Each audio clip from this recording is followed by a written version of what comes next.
यह उस समय की बात है जब त्रेतायुग में भगवान श्रीराम और जगत जननी सीता माता अयोध्या में निवास करते थे। सीता माता का एक अटूट नियम था, वे प्रतिदिन एक विशेष कथा कहती थीं और प्रभु श्रीराम बड़े प्रेम से उस कथा को सुनते थे। यह उनका 12 वर्षों का अखंड संकल्प था।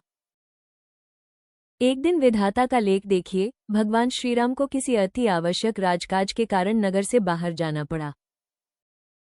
सीता माता चिंतित हो उठी। उन्होंने व्यथित होकर कहा, हे प्रभु, मेरा तो 12 वर्षों के नित्यनेम का संकल्प है। यदि आप चले जाएंगे तो मैं अपनी कथा किसे सुनाऊंगी? मेरा नियम खंडित हो जाएगा। श्रीराम ने मुस्कुराते हुए समाधान दिया, सीते, तुम चिंता न करो, तुम गांव के कुएं की पाल जगत पर जाकर बैठ जाना। वहां जो भी स्त्रियां पानी भरने आए, उन्हें अपनी यह कथा सुना देना। इससे तुम्हारा नियम भी पूरा हो जाएगा और उन्हें भी ज्ञान मिलेगा।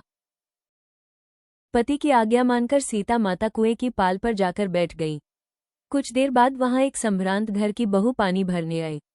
वो अपने ऐश्वर्य के मद में थी, शरीर पर रेशम की कीमती जरीदार साड़ी और हाथ में सोने का घड़ा था। सीता माता ने उसे स्नेह से पुकारा, आओ बहन, क्षण भर रुको और मेरे 12 वर्ष के नित्यनेम की कहानी सुन लो। स्त्री ने लापरवाही से उत्तर दिया, अरे, मेरे पास तुम्हारी कहानी सुनने का समय नहीं है। अगर मैं यहाँ रुकी तो मुझे घर जाने में देर हो जाएगी और मेरी सास मुझसे लड़ने लगेगी। ये कहकर उसने कथा को अनसुना कर दिया और वहां से चल दी।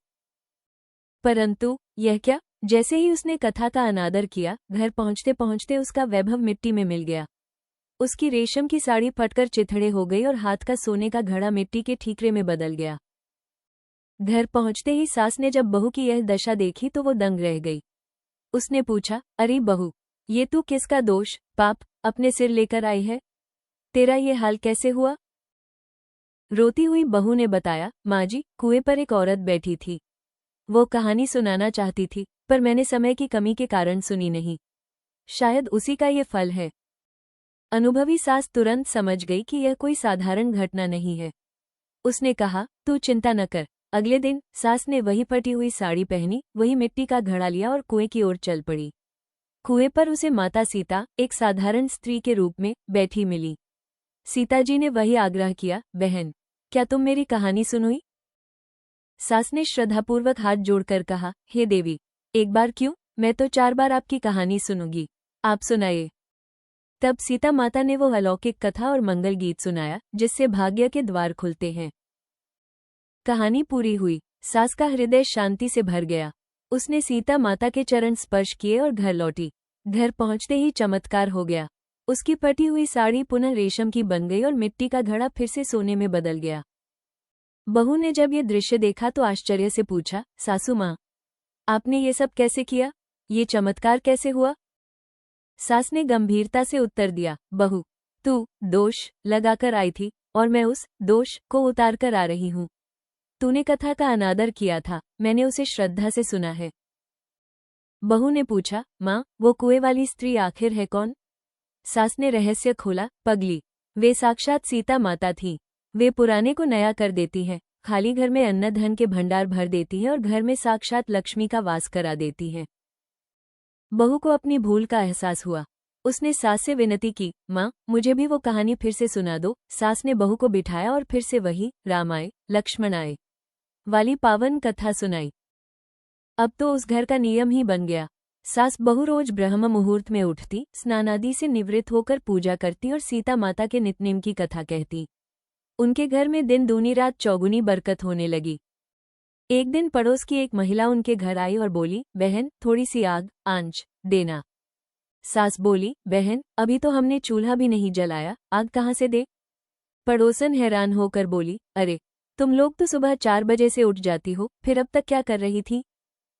सास ने मुस्कुराते हुए कहा, हम सुबह उठकर पूजा करते हैं और सीता माता के नित्यनेम की कहानी कहते हैं। पड़ोसन ने पूछा, भला उस कहानी को कहने से तुम्हें क्या मिलता है? सास ने उत्तर दिया, इस कहानी के प्रताप से घर में अन्न धन के भंडार भर जाते हैं, सारे बिगड़े काम सिद्ध हो जाते हैं और मन की हर इच्छा पूरी होती है। ये सुनकर पड़ोसन के मन में भी श्रद्धा जागी। उसने कहा, बहन, ऐसी चमत्कारी कहानी मुझे भी सुना दो। सास ने उसे भी वो पवित्र कथा सुनाई और प्रसाद दिया। धीरे धीरे यह बात पूरे मोहल्ले और फिर पूरे नगर में फैल गई। हर घर में सीता माता के नित्यनेम की कथा गूंजने लगी। जिसने ये कथा सुनी और सुनाई, सीता माता ने उन सभी के भंडार भर दिए। सबके कष्ट दूर हो गए।